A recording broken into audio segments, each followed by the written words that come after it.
বইকণ্ঠতে আপনাদের স্বাগতম। বাংলা ও বিশ্ব সাহিত্যের ভয়ঙ্কর, রহস্যময়, রোমাঞ্চকর ও হাড় কাঁপানো সব গল্প দিয়ে আয়োজিত আমাদের এই বিশেষ নিবেদন। বইয়ের পাতা থেকে গল্পগুলোকে আপনাদের কাছে ফুটিয়ে তোলাই আমাদের এই প্রয়াস। বইকণ্ঠের আজকের নিবেদন আগাথা ক্রিস্টির এরকুল পোয়ারোর গল্প দ্য কিডন্যাপড প্রাইম মিনিস্টার অবলম্বনে প্রধানমন্ত্রী অপহরণ। দ্য কিডন্যাপড প্রাইম মিনিস্টার প্রথম প্রকাশিত হয় 1923 সালের 25শে এপ্রিল দ্য স্কেচ পত্রিকায়। শুরু হচ্ছে আজকের গল্প।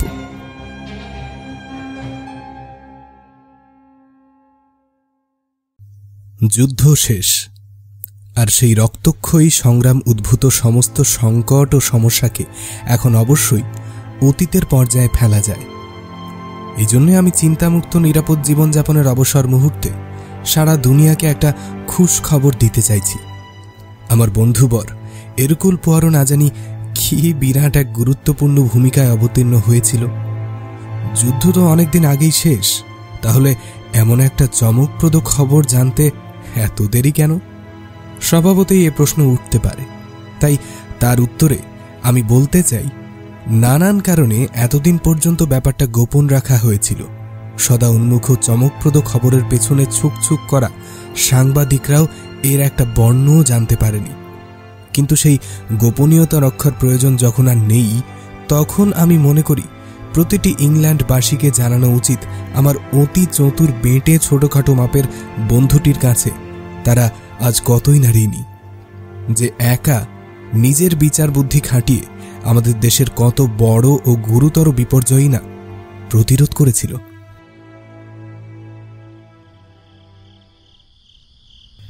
একদা এক সন্ধ্যায় নৈশভোজের পর, আমি সেই নির্দিষ্ট তারিখটার উল্লেখ করতে চাই না, তবে এটুকু উল্লেখ করলেই যথেষ্ট হবে, সময়টা ছিল যখন ইংল্যান্ডের শত্রুরা, যারা কিছুদিন আগেও ভয়ঙ্কর যুদ্ধবাজ ছিল, তারাই তখন পারস্পরিক আলোচনার মাধ্যমে শান্তি স্থাপন এই বলি তোতা পাখির মতো অষ্টপ্রহর আউড়ে চলেছে। ঠিক সেই সময়ই আমি আর আমার বন্ধু তার ঘরে বসে গল্প করছিলাম। আমার পেশা ছিল সৈনিকের। ক্যাপ্টেনের পদে পদোন্নতির পর যুদ্ধক্ষেত্রে একদিন শত্রু সেনার গুলির আঘাতে মারাত্মকভাবে জখম হয়ে হাসপাতালে ভর্তি হতে হয় আমাকে। সুস্থ হয়ে হাসপাতাল থেকে ছাড়া পাওয়ার পর আমি জানতে পারলাম সৈনিকের যোগ্যতা আমি হারিয়ে বসেছি, তাই যুদ্ধক্ষেত্রে আর ফিরে যেতে পারবো না। যাই হোক, কর্তৃপক্ষের আদেশে আমার নতুন কর্মস্থল হল আর্মি হেডকোয়ার্টারে রিক্রুটমেন্ট অফিসার হিসেবে। এরপর থেকে আমার প্রতিদিনের রুটিন মাফিক কাজ হল নৈশভোজের পর পোয়ারোর কাছে ছুটে যাওয়া এবং গোয়েন্দা হিসেবে তার হাতের আগ্রহ জাগানো অপরাধমূলক কেসের ব্যাপারে আলোচনা করা। সম্প্রতি আমাদের দেশ ইংল্যান্ডের প্রধানমন্ত্রী মিস্টার ডেভিড ম্যাকঅ্যাডামের প্রাণনাশ করার চেষ্টা করছিল শত্রুরা। এখনকার দিনের এই সাড়া জাগানো খবরটার ব্যাপারে আমি পোয়ারোর সঙ্গে আলোচনা করার চেষ্টা করছিলাম সেদিন। অল্পের জন্য তিনি প্রাণে বেঁচে গেছেন। তখনও যুদ্ধ চলছিল, তাই ছেপে বেরোবার আগে এ বিষয়ে প্রতিটা খবরের কাগজের খবর সেন্সর করা হয়েছিল, তাই বিস্তারিত খবর আশা করা যায় না। তবু ভাষা যেটুক জানা গেছে তাতে বোঝা যায় যে আততায়ীর গুলি প্রধানমন্ত্রীর গাল ছুঁয়ে বেরিয়ে যায়, আর এর ফলেই তিনি চমৎকারভাবে বেঁচে যান, সম্পূর্ণ অক্ষত অবস্থায়। যাই হোক, এত বড় একটা ভয়ঙ্কর সর্বনাশা ঘটনা যে ঘটতে যাচ্ছে, আমাদের গোয়েন্দা পুলিশ ঘুণাক্ষরেও তা জানতে পারল না। আমি মনে করি পুলিশের এটা লজ্জাকর ব্যর্থতা ছাড়া আর কিছুই হতে পারে না। তাই আমার ব্যক্তিগত মতে তারা অপদার্থ আর আমাদের দেশের কলঙ্ক। আমাদের প্রধানমন্ত্রীর মনোবল ইস্পাতের মতো কঠিন, যে কারণে তার নিজের দলের লোকেরা তাকে আরও বেশি সম্মানিত করতে তার ছোট একটা ছদ্মনাম দিয়েছিল, লড়াকু ম্যাক। আমি জেনেছিলাম ইংল্যান্ডে জার্মান এজেন্টরা এই ধরনের বিপজ্জনক কার্য সাধনের জন্য তারা সব রকম ঝুঁকি নিতে প্রস্তুত ছিল। তখন তাদের একটাই উদ্দেশ্য ছিল, লৌহ মানব বা লড়াকু ম্যাককে যেভাবেই হোক ইংল্যান্ডের সর্বোচ্চ পদ থেকে সরাতে হবে, যাতে করে তাদের যুদ্ধ জয় নিশ্চিত হতে পারে। কারণ আমাদের প্রধানমন্ত্রী শত্রুপক্ষের জয়লাভের পথে প্রধান অন্তরায় হয়ে উঠেছিলেন তাদের কাছে। তিনি ইংল্যান্ডের প্রধানমন্ত্রীরও ঊর্ধ্বে ছিলেন। এক কথায় তখন তিনিই ছিলেন ইংল্যান্ড। তাই এহেন সর্বকালের সর্বশ্রেষ্ঠ যোদ্ধাকে সরাতে পারলে ব্রিটেন সম্পূর্ণভাবে ধ্বংস এবং পঙ্গু হয়ে যেত। পরও এক টুকরো স্পঞ্জ দিয়ে তার ধূসর রঙের স্যুট ঘষে চলেছে। পোশাকের ব্যাপারে সে যে খুবই খুঁতখুঁতে তা আমার বেশ ভালোভাবেই জানা ছিল। সামান্য একটু ময়লাও সে সহ্য করতে পারে না। তাই এখন স্পঞ্জে বেনজিন মাখানো ছিল বলে তার গন্ধে ঘরটা ম ম করছিল। এর ফলে সে পুরোপুরিভাবে আমার প্রতি মনোযোগ দিতে পারছিল না। মিনিট খানেকের মধ্যে আমি তোমার সঙ্গে মিলিত হচ্ছি বন্ধু। এই গ্রিসের দাগটা মুছেই আসছি। এই দাগটা বড়ই দৃষ্টিকটু। দৃষ্টিনন্দন হতেই পারে না। দাগটা তাই মুছেই ফেললাম। এই বলে সে তার হাতের স্পঞ্জটা শূন্যে মেলে ধরে নাড়ল। মিনিট 2 পরে আমি মৃদু হেসে একটা সিগারেট ধরিয়ে জানতে চাইলাম, আগ্রহ জাগানোর মতো কেস তোমার হাতে এলো নাকি বন্ধু? এই মুহূর্তে আমি একজন, তুমি তাকে কি বলে সম্বোধন করবে? হ্যাঁ, মনে পড়েছে, ঠিক আছি। তার স্বামীকে খুঁজে বার করার কাজে সাহায্য করছি। কাজটা নিঃসন্দেহে কঠিন। বিস্তারিত খবর জানতে হবে। আমার ধারণা তার স্বামীকে যখন খুঁজে পাওয়া যাবে তখন সে আদৌ খুশি হবে না। তুমি হলে কি করতে? আমার তরফে আমি বলতে পারি যে লোকটার জন্য আমার সহানুভূতি আছে। সাধারণ মানুষের থেকে এসব লোকের বিচার বুদ্ধির যথেষ্ট পার্থক্য আছে। তাই এমন লোক যে নির্দেশ হতে পারে এটা আমার ঠিক বোধগম্য হচ্ছে না। বন্ধুর কথা শুনে আমি শুধুই হাসলাম। এই যে গ্রিসের দাগটা এতক্ষণে মুছেছে, শেষ পর্যন্ত সেটা উধাও হলো।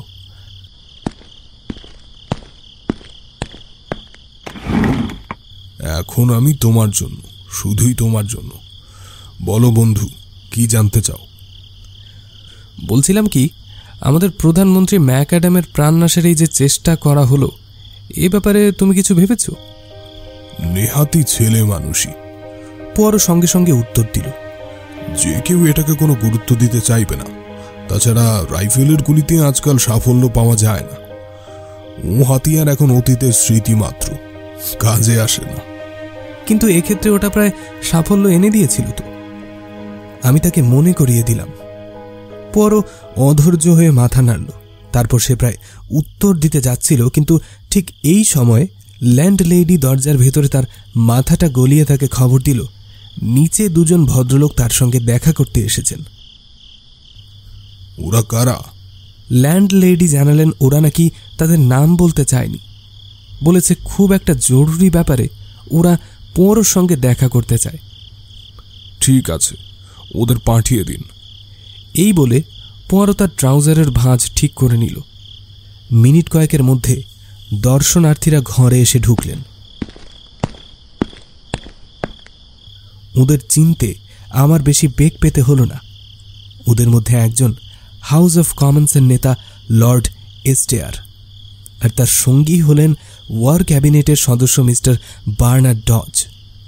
আর আমি যতদূর জানি ইনি হলেন আমাদের প্রধানমন্ত্রীর ঘনিষ্ঠ ও অন্তরঙ্গ বন্ধু। মশিয়ে পড়ো? লর্ড এস্টেয়ার প্রশ্ন চোখে তাকালেন। আমার বন্ধু মাথা নত করে তার পরিচয় জ্ঞাপন করল। মহান ব্যক্তিটি এবার আমার দিকে তাকিয়ে একটু ইতস্তত করে বলে উঠলেন, আমাদের ব্যাপারটা অত্যন্ত গোপনীয়। আপনারা ক্যাপ্টেন হেস্টিংসের সামনে খোলাখুলিভাবেই আপনাদের গোপন কথাটি বলতে পারেন। বন্ধু আমার দিকে তাকিয়ে ইশারায় আমাকে থেকে যেতে বলল। ও আমার বন্ধু নয় শুধু, আমার মক্কেলদের জটিল কেসের সমস্যার ব্যাপারে ওর মূল্যবান পরামর্শ আমাকে নিতে হয় এক এক সময়। লর্ড এস্টেয়ার তখনও ইতস্তত করতে থাকেন, কিন্তু মিস্টার ডজ তাড়াতাড়ি মুখ খুললেন। ওহো, আচ্ছা ঠিক আছে, যা বলতে এসেছি আমরা বলেই ফেলা যাক। গোপন করার আর কি আছে? আমরা আজ যে সমস্যায় জড়িয়ে পড়েছি, আজ হোক কিংবা কালই হোক, ইংল্যান্ডের মানুষজন ঠিকই জানতে পারবে। সময় সব কিছু। আপনারা এবার অনুগ্রহ করে আসন গ্রহণ করুন। বড় চেয়ারটার দিকে ইঙ্গিত করে পোয়ারো নরম গলায় বলল, মিস্টার লর্ড, ওই চেয়ারটায় আপনি বসুন। লর্ড এস্টেয়ার একটু অবাক হয়ে জিজ্ঞেস করলেন, সে কি, আপনি আমাকে চেনেন নাকি? পোয়ারো মিষ্টি করে হাসল। অবশ্যই, প্রায় কাগজে আপনার ছবি সহ কত লেখাই না পড়েছি। এর পরেও আপনাকে না চিনে থাকতে পারি কি করে বলুন? বসিয়ে পরও একটা অত্যন্ত জরুরি সমস্যায় পড়ে আপনার মূল্যবান পরামর্শ গ্রহণ করার জন্যই এখানে এসে হাজির হয়েছি। ব্যাপারটা সম্পূর্ণ গোপন রাখার জন্য আপনাকে একান্ত অনুরোধ করছি। দেখবেন অবশ্যই যেন এটা গোপন থাকে। আপনি নিশ্চয়ই এরকুল পোয়ারোর কথা শুনেছেন। ব্যাস, এর বেশি কিছু আমি বলতে চাই না। পোয়ারোর কথাগুলো বাগাড়ম্বরপূর্ণ বলে মনে হলো আমার। সমস্যা আমাদের প্রধানমন্ত্রীকে নিয়ে। আমরা খুবই ঝামেলায় পড়েছি। লর্ড এস্টেয়ার উদ্বিগ্ন হয়ে বললেন, আমাদের সামনে এখন মহা বিপদ মশিয়ে। মিস্টার ডজ তাকে বাধা দিয়ে বলে উঠলেন, তবে তার আঘাতটা কি খুবই গুরুতর? আমি জিজ্ঞেস করলাম, আপনি কোন আঘাতের কথা বলছেন বলুন তো? প্রধানমন্ত্রীর গালে রাইফেলের বুলেটের স্পর্শজনিত আঘাত। ওহো, সেই কথা। মিস্টার ডজ জবাবে তাচ্ছিল্য ভরে বললেন, সে ঘটনা তো এখন ইতিহাস হয়ে গেছে। আমার সহকর্মী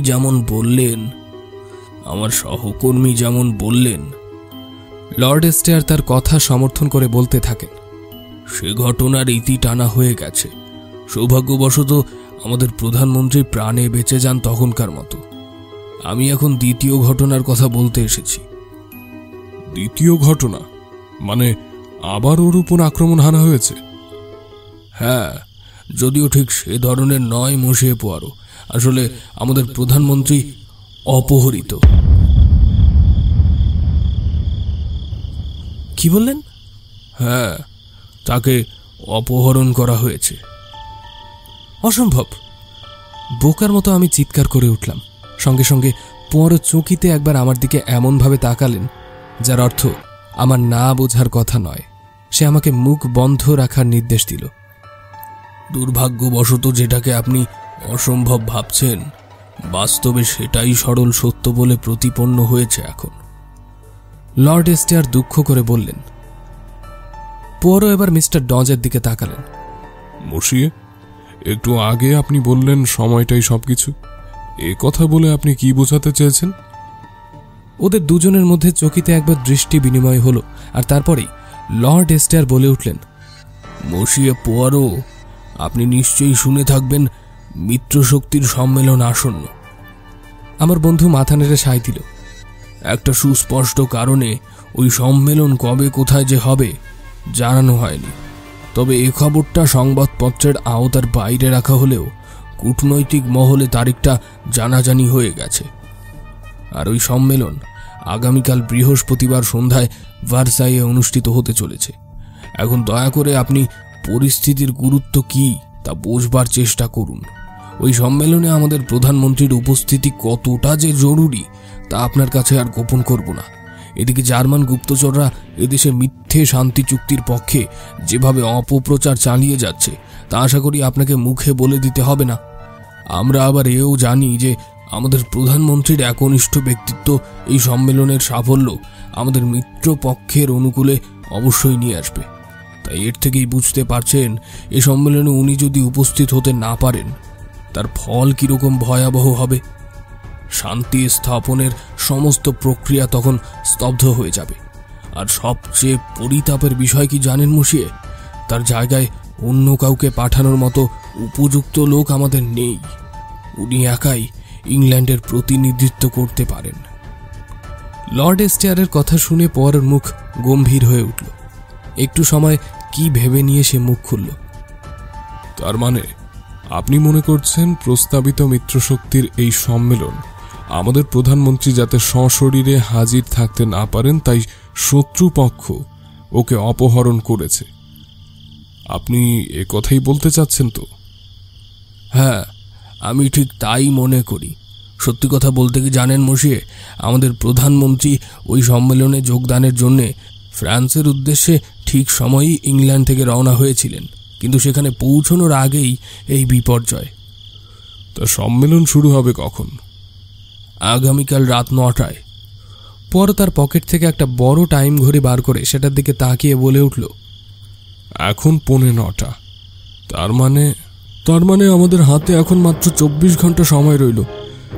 মিস্টার ডজ চিন্তিত গলায় বললেন, এর সঙ্গে আরো 15 মিনিট যোগ করুন। পরও সময়টা শুধরে দিয়ে বলল, ভুলে যাবেন না মশিয়ে, হয়তো এটাই কাজে লাগতে পারে। এখন বিস্তারিত বিবরণ দিন, মানে প্রধানমন্ত্রীকে কোথায় অপহরণ করা হয়েছে, ইংল্যান্ডে নাকি ফ্রান্সে? ফ্রান্সে, কারণ আমরা বেশ ভালো করেই জেনেছি যে আজ সকালে মিস্টার ম্যাকঅ্যাডাম ইংল্যান্ড অতিক্রম করে ফ্রান্সে প্রবেশ করেছেন। কথা ছিল আজ রাতে তিনি কমান্ডার ইন চিফের অতিথি হয়ে সেখানে যাবেন। আগামীকাল তিনি ফ্রান্সের পথে এগিয়ে যাবেন। প্রধানমন্ত্রী বোলোগনায় পৌঁছানোর পরেই জেনারেল হেডকোয়ার্টার থেকে কমান্ডার ইন চিফের জনৈক এডিসি একটি গাড়িতে চেপে তার সঙ্গে দেখা করতে এসেছিলেন। নৌবাহিনীর একটা ডিস্ট্রয়ার প্রধানমন্ত্রীকে আজই ইংলিশ চ্যানেলের ওপারে পৌঁছে দিয়েছে। ভালো কথা, তারা বোলোগনা থেকে ঠিকই রওনা হয়েছিল বটে, কিন্তু তারা কখনোই তাদের গন্তব্যস্থলে পৌঁছতে পারেনি। কি বললেন? হ্যাঁ বলছি মশিয়ে, পড়ো। সেই গাড়িটা এবং এডিসি দুই জাল। পরে আসল গাড়িটা একটা রাস্তার ধারে পড়ে থাকতে দেখা যায়, আর সেই গাড়ির চালক এবং আসল এডিসিকে সেই গাড়ির ভেতরে হাত পা আর মুখ বাঁধা অবস্থায় পড়ে থাকতে দেখা গেছিল। আর সেই জাল গাড়িটা? সেটা এখনো নিখোঁজ। অবিশ্বাস্য। পর অধৈর্য হয়ে বলে উঠল, খুব বেশি দিন সেটা লোকের নজর এড়িয়ে থাকতে পারে না। আমরাও তাই ভেবেছিলাম। মনে হয়েছিল ব্যাপক তল্লাশি চালালেই গাড়িটার সন্ধান ঠিক পাওয়া যাবে। ফ্রান্সের যেখানটায় ঘটনাটা ঘটেছে সেটা সামরিক এলাকার আওতায় পড়ে, তাই আমরা এই ভেবে নিশ্চিন্ত ছিলাম গাড়িটা বেশি দিন কারোর নজর এড়িয়ে থাকতে পারে না। ফরাসি পুলিশ আর আমাদের নিজস্ব স্কটল্যান্ড ইয়ার্ডের লোকেরা এবং সামরিক বিভাগের লোকেরা হাতে হাত মিলিয়ে তন্ন তন্ন করে সর্বত্র খুঁজে বেড়াচ্ছে তার সন্ধান পাওয়ার জন্যে।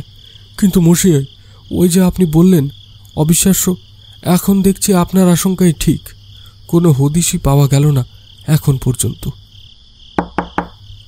এই সময় ঘরের দরজায় টোকা পড়তে দেখা গেল। পরক্ষণেই একজন তরুণ অফিসারকে ঘরে প্রবেশ করতে দেখা গেল। সিল মোহর করা একটা ভারী খাম তুলে এনে দিলেন লর্ড এস্টেয়ারের হাতে। এটা স্যার এইমাত্র ফ্রান্স থেকে এসেছে, আপনার নির্দেশ মতো এটা তাই এখানে নিয়ে এসেছি। মন্ত্রীমশাই অতি আগ্রহের সঙ্গে খামের মুখটা চটপট খুলে ফেললেন এবং ভেতরের কাগজটার উপর চোখ বুলিয়েই আনন্দে উল্লাসিত হয়ে উঠলেন। তরুণ অফিসারটি এবার চলে গেল সেখান থেকে। যাই হোক, অবশেষে একটা খবর পাওয়া গেল। এই তার বার্তার অর্থ একটু আগেই করা হয়েছে। এই দেখুন, এতে লেখা রয়েছে দ্বিতীয় গাড়িটার খোঁজ পাওয়া গেছে, আর অপহরণকারীরা প্রধানমন্ত্রীর সেক্রেটারি ড্যানিয়েলকেও ক্লোরোফর্ম করে তার হাত পা ও মুখ বেঁধে ফেলে রেখে গেছে। সি নামে একটি জায়গার খামার বাড়ি থেকে তাকে পাওয়া যায়। তিনি কিছুই মনে করতে পারছেন না। তার কেবল মনে আছে পেছন থেকে কে যেন তাকে আচমকা নাকে কিছু একটা চেপে ধরেছিল। অনেক চেষ্টা করেও তার শক্ত বাঁধন খুলে তিনি মুক্ত হতে পারেননি। এর বেশি কিছু তার আর মনে নেই। তার জবানবন্দিতে যে সন্দেহ করার মতো কিছু নেই এ বিষয়ে পুলিশ নিশ্চিত। এছাড়া আর কিছু খুঁজে পায়নি ওরা? না। প্রধানমন্ত্রীর মৃতদেহ খুঁজে পায়নি? না। তাহলে তার সন্ধান পাওয়ার আশা করা যেতে পারে, কিন্তু একটা ব্যাপার বড় অদ্ভুত লাগছে। আজই সকালে শত্রুরা যখন তাকে গুলি করে হত্যা করতে গেছিল, তখন তারা তাদের হাতের মুঠোয় পেয়েও কেনই বা তাকে বাঁচিয়ে রাখার এত সব ঝামেলা নিতে চাইছে? ডজ নিজেই এবার মাথা নেড়ে পরের প্রশ্নের উত্তর দিল। একটা ব্যাপার খুবই স্পষ্ট, প্রধানমন্ত্রী যাতে ওই শান্তি সম্মেলনে কিছুতেই হাজির থাকতে না পারেন, কেবল তার জন্যই দৃঢ় প্রতিজ্ঞ তারা। প্রধানমন্ত্রী যে সেখানে এখনো জীবিত আছেন, মানবিক শক্তি বলে তা সম্ভব। ঈশ্বর করুন, খুব বেশি দেরি হয়নি এখনো। এখন মশিয়েরা, আপনাদের কাছে আমার একান্ত অনুরোধ, আমার তদন্তের কাজের সুবিধের জন্য একবারে শুরু থেকে সব কথা খুলে বলুন আমাকে। তাকে গুলি করে হত্যা করতে যাওয়ার ঘটনাও আমি সবিস্তারে শুনতে চাই। গতকাল রাত্রে প্রধানমন্ত্রী ক্যাপ্টেন ড্যানিয়েল নামে তার একজন সেক্রেটারিকে সঙ্গে নিয়ে পর বাধা দিয়ে জিজ্ঞেস করল, তা ইনি কি ফ্রান্সে ওর সঙ্গী ছিলেন? হ্যাঁ, যা বলছিলাম, ওরা গাড়িতে চেপে উইন্ডসরে যান। সেখানে প্রধানমন্ত্রী একটা জনসভায় ভাষণও দেন। আজ সকালে উনি শহরে ফিরে আসছিলেন, আর ফেরার পথেই গুলি করে তার প্রাণনাশের চেষ্টা করা হয়। 1 মিনিট প্লিজ। পোয়ারো কথার মাঝে বাধা দিয়ে বলে উঠল, কে এই ক্যাপ্টেন ড্যানিয়েলস? ওর সম্পর্কে সব রকম তথ্য আপনাদের কাছে আছে কি? মানে পুলিশ ভেরিফিকেশন রিপোর্ট? লর্ড এস্টেয়ার হাসলেন। আমি জানতাম এই প্রশ্নই আপনি করবেন। লর্ড এস্টেয়ার উত্তরে বলতে থাকেন, কিন্তু সত্যি কথা বলতে কি, তার সম্পর্কে আমরা বিশেষ কিছু জানি না, আর তেমন বিশেষ পরিচিত কোনো পরিবারের ছেলেও তিনি নন। তবে একটা কথা বলতে পারি, তিনি ইংরেজ সেনাবাহিনীতে বহুদিন থেকে কাজ করছেন এবং সেক্রেটারি হিসেবে তিনি খুবই উপযুক্ত। আমার বিশ্বাস তিনি 7-7টি ভাষায় কথা বলতে পারেন, আর ঠিক এই কারণেই প্রধানমন্ত্রী ফ্রান্সে তাকে সঙ্গে নিয়ে যাওয়ার জন্য নির্বাচন করেন। ইংল্যান্ডে তার কোনো আত্মীয় স্বজন আছেন? হ্যাঁ, আছেন। 2 পিসি, একজন মিসেস এভারবার্ড, থাকেন হ্যামস্টিডে, এবং অন্যজন হলেন মিস ড্যানিয়েলস, থাকেন অ্যাসকটের কাছাকাছি। অ্যাসকট জায়গাটা উইন্ডসরের কাছাকাছি, তাই না? সেই সূত্রটি আমাদের দৃষ্টি এড়ায়নি, কিন্তু খবর নিয়ে দেখা গেছে তেমন কোনো সন্দেহজনক কিছু পাওয়া যায়নি। তার মানে আপনাদের বিচারে ক্যাপ্টেন ড্যানিয়েলস সব সন্দেহের ঊর্ধ্বে। লর্ড এস্টেয়ার পরের এই জটিল প্রশ্নের উত্তর দিতে গেলে তার মুখের উপর কেমন যেন একটা অস্পষ্ট ছায়া পড়তে দেখা গেল।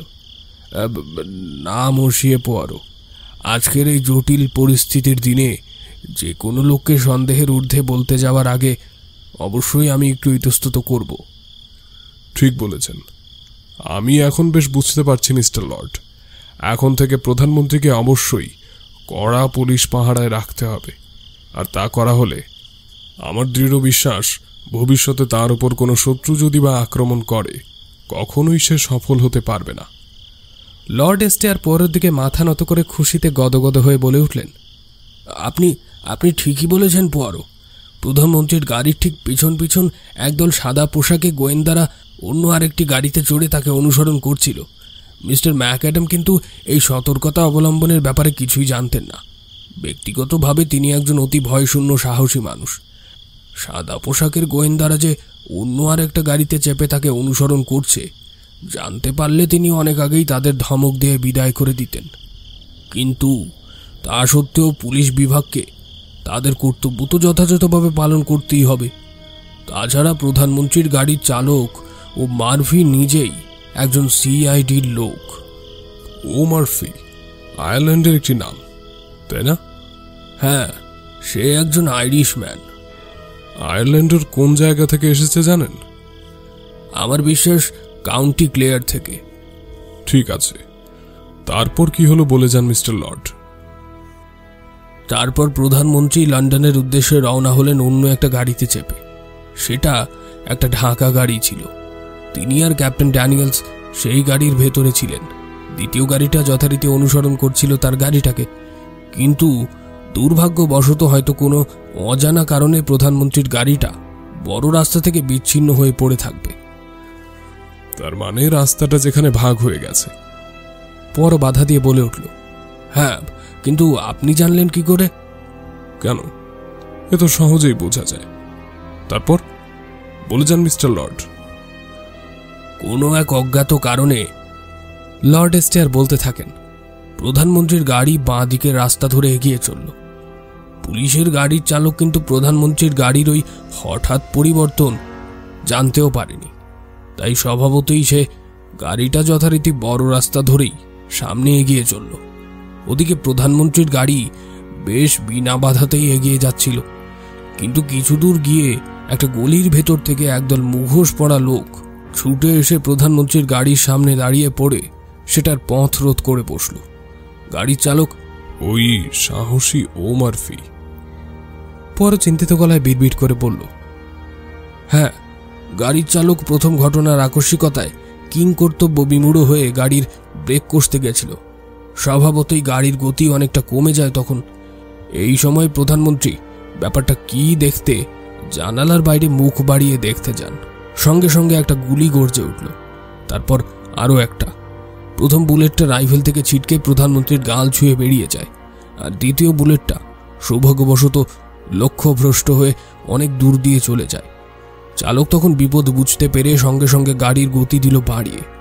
মুখোশধারী লোকেরা যারা গাড়ির পথ রোধ করেছিল তারা তাদের মৃত্যু এড়াতে যে যেদিকে পারল ছিটকে পড়ল পথের দুধারে। ইস, একটুর জন্য বেঁচে যাওয়া! বলতে গিয়ে আমার সারা শরীর থরথর করে কেঁপে উঠল।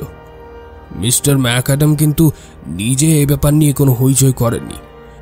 গালে সামান্য একটু আঘাত বই তার কিছু নয়। চালক তাকে একটা স্থানীয় কটেজ হাসপাতালে নিয়ে গিয়ে তার সেই সামান্য ক্ষতস্থানে ব্যান্ডেজ করানোর ব্যবস্থা করলেন। অবশ্য তিনি নিজের কিংবা প্রধানমন্ত্রীর পরিচয় গোপন করে গেলেন সেখানে। আর প্রধানমন্ত্রীও হাসপাতালের চিকিৎসক এবং নার্সদের কাছে নিজের আসল পরিচয় জানতেই দিলেন না।